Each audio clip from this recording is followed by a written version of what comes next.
Hello, my name is Liana Annabelle, and I'm going to be explaining how I got my answers for experiment C. So these are what I got, and so for the first unknown, which is number 611, this is what I got as my answer, and the name of it is 1-ethoxy-1,3-butanol. And the way I came to this conclusion is first I looked at the IR spectra, and there is one big peak right here, and this is about the area where it would be a carbon to hydrogen bond. And if we look here, we can also see a very large peak, which represents the carbon double bond into oxygen. And there is a smaller peak here, which represents a carbon to carbon bond. And we can see that there is not going to be an aromatic ring in this, simply because there are no little peaks here that would represent the aromatic overtones. And we could potentially find that there is a carbon single bond into oxygen in this fingerprint area, but it's a bit hard to see. And so now we have this general list of what may be in this molecule. And so then now we go into the NMR diagram, and we can see there's 4 major peaks. So this means that there are 4 hydrogen types. And this first peak, here, I have the math. So for this one, since we were not given any of the formula, we have to find out the number of hydrogens. So by looking at the numbers that are given at the bottom regarding the peaks, we put them all out and divided it by the least, which was 18.95. Divided all of them, and the resulting numbers were 1, 1, 1.5, and 1.7. And in order to make these all whole numbers, all of these ratios were multiplied by 2, and this resulted in getting us 2, 2, 3, and 3.4, which we actually rounded down to 3. So the final hydrogens for each peak is going to be 2 hydrogens, 2 hydrogens, 3 hydrogens, and 3 hydrogens.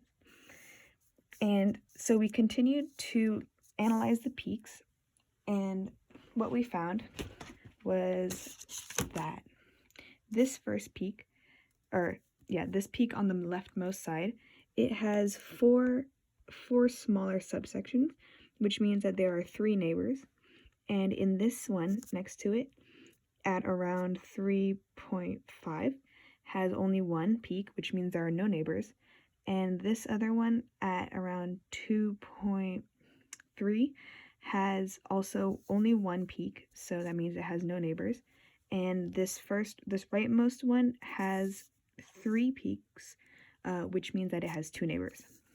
So now that we know how many neighbors and how many hydrogens, we can determine that since these two have 3 hydrogens, they are going to be methyl groups. And then since these two have 0 neighbors, that means there must be something in between both of these to block it, such as an oxygen group or a ketone, something that is going to take up all the hydrogens. And so we know that there are 2 methyl groups, which means that there's going to be 2 methyls on the end.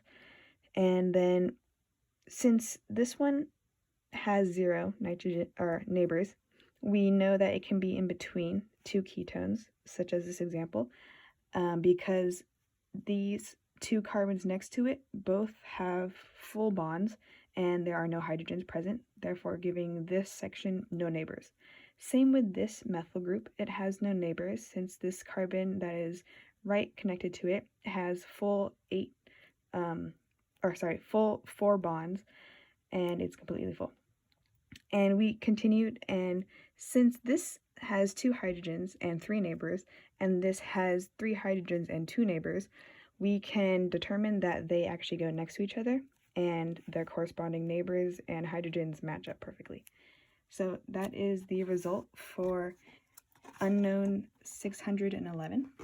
And now the next one, that I had was unknown 645. And when we first, so this is the structure that is given, or that I found.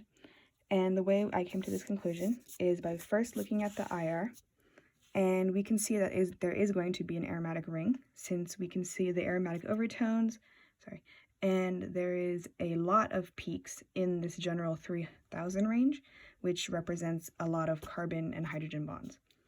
And we look into this kind of 1500, 1600 area, and we can see there's a very long peak, but it's not very wide, which represents that there's most likely going to be a carbon-carbon bond and not a carbon-oxygen double bond. And potentially in this fingerprint area, it's a bit messy, but there are some long peaks, which could represent a carbon-oxygen single bond. And so now we know that this structure is actually a aromatic ring with some other things attached, and we look at the NMR, and we can see that there's 1, 2, 3, 4, 5, 6 unique hydrogens. And in order to, first we have to do the calculations for the hydrogens, and same with last time, lay them all out and divide by the least, which is 7.91, and the resulting hydrogens, relatively, this is the leftmost peak and this is the rightmost peak. 2 hydrogens, 1 hydrogen, 1, 3, and 3. And also had to find the neighbors, and that's just by analyzing the peaks and subtracting by 1. And then there are 2 here that have 3 hydrogens, and we know those are going to be 2 methyl groups. And we know since there are 2 peaks right next to each other in the 7 area, we know that these are corresponding to the aromatic ring. And so both of these peaks have 2 hydrogens in them that we calculated, and they also have 2 peaks, which mean that they both have 1 neighbor. And so if we do some deduction, that lets us know that there is going to be an aromatic ring with the 2 hydrogens on the top that are identical and symmetrical, and then the 2 on the bottom that are symmetrical as well. And then we continue looking down further, or we'll start on the right side, where there is this group. These 2 are 3 hydrogens, and we know that one of them is going to be close to something that is electronegative because it's really far up on the scale. And as we can see in the final structure, that is true. There is a methyl group attached to oxygen, which is going to result in it being much further up on the chart than typically seen, as we can see here. And so the way that I came to the conclusion that there's a double bond here is because both of these 2 had 1 hydrogens, and they also had 1 neighbor and 6 neighbors, which is a bit odd to see. But sometimes when you do the math, right, this methyl group is going to have 6, and then this other side is going to have 1, which is, or sorry, it's going to have 3 and 1, which is only 4. However, it is a bit jumbled in this area, and so sometimes the peaks, you can see it's kind of a bit uneven, and so it doesn't exactly mean that there's going to be 6 neighbors. It's just there's going to be quite a few, and so that's how I deducted that. And I also know that this hydrogen corresponds to this right here, this hydrogen, because of its location. The benzene ring is going to have a stronger electronegative pull for this.